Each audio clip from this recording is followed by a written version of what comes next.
It's just an option. Okay, so that's it for this. And there are several things that I would like to share a little bit more. Whenever you write an essay, these are some criteria that I know, and I think is very important for you to know, so that you can focus like what you should write, what you should not write, and then you know what you should practice yourself.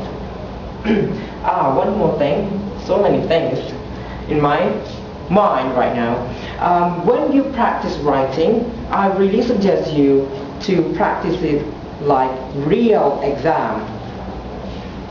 Actually, I have sort of guidelines. Sometimes I forget because there are so many things.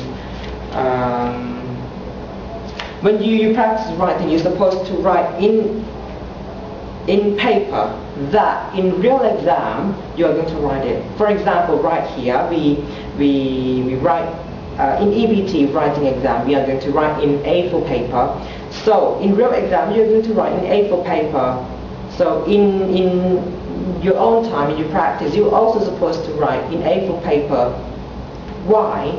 Because you will know how many words you are going to write, and you can see, you can estimate your own length of your handwriting. Maybe some of the people, 250 words can make 2 pages, some can make 3 pages, some can make only 1.5 pages. So it's up to you. But if you practice in A4 paper, you know your length. Okay, when I reach half page, I'm supposed to start the second point already, or things like that. Because in writing essay, in evaluation criteria, if you, let's say, if you are asked to write 250 to 300 words, if you write less than 250 or you write more than 300 words, your marks will be deducted definitely. So you're supposed to keep your length of your writing in the range that you are required to write. Or maybe I just write it down. You're supposed to write in A4 paper. Maybe different universities require different requirement like this. Maybe you just are going to write in some other kinds of papers, I don't know. So you have to check yourself. You have to be very active when you are in university. You have to write A4 paper, and you have to time yourself. Let's say if you have about 1 hour in exam, you're supposed to, when you practice, you have to time yourself at least 45 minutes. You're supposed to finish the whole thing. You will spend the first 5 minutes for doing brainstorming and last 5 minutes to review everything. And that is our next point. You should review and or revise, actually the same thing, when you have finished everything. Let me write.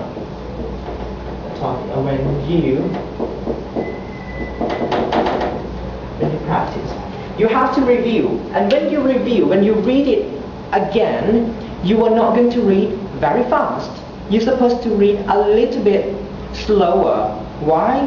Because you feel very comfortable with your language. If you read fast, you will not be able to detect any mistake that you have made. But if you read a little bit slower, be more concentrate, and you will be able to see, oh, I forgot to put an article, I forgot F here, I think it's better to write it this way, whatsoever. So do not forget this. And this is just a suggestion. If you can write in active voice, it's always better. We only write passive voice when it's really needed. Because why? Because active voice makes people understand straight away. You don't really have to think that much. But when you write passive voice, in passive voice form, it's going to be somehow a little bit slower for people to understand. But if you really focus on the object, okay, it's fine. But active voice is much better. if you can. Just make things easy. Do not be too complicated if it's not necessarily. Okay, I think I did not miss any point. I hope. Inshallah. Okay, and next thing that I would like to share that is about the criteria that I just told you just now. The first thing about, let me write here, the criteria that you should focus. Number 1, content. Number 2, organization. Number 3 is vocabulary. Number 4 is your language. And number 5 is mechanics. Okay, we'll go one by one. For the content,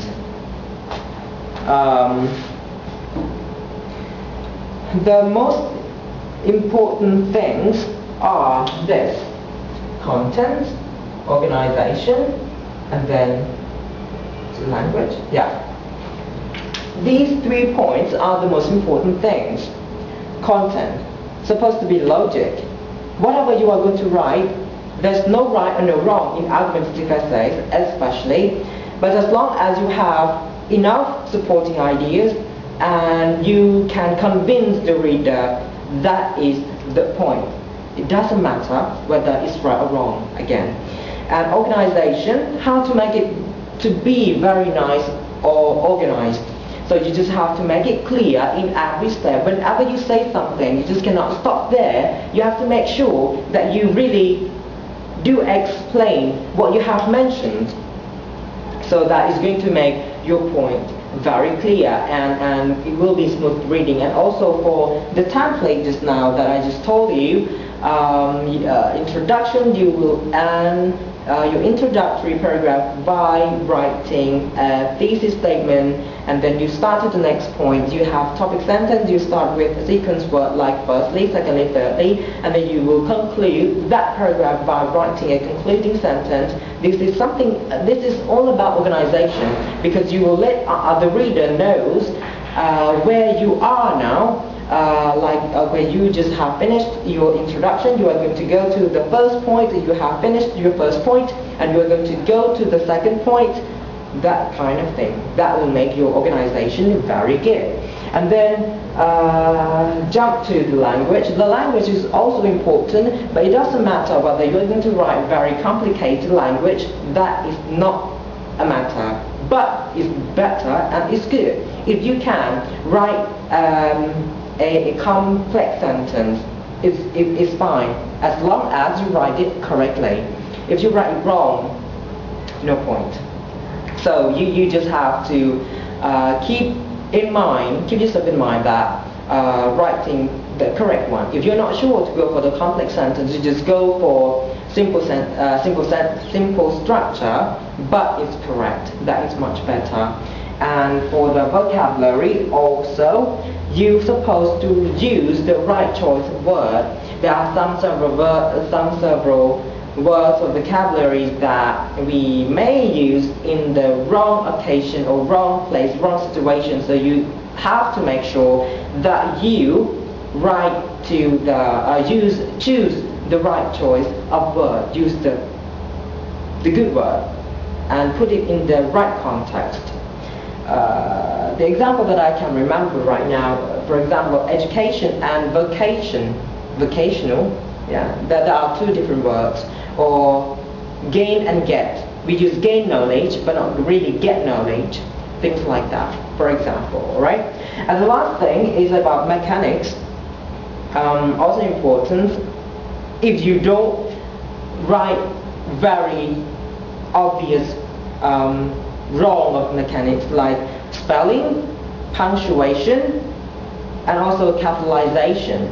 Some of students, they always spell the word wrongly. If you spell it wrong only 1 or 2 times, that should be okay. But if you write the same word and wrong like 4 or 5 times, like very often, the reader can see like, uh-oh, so many times in USA, so you will definitely lose some marks on that.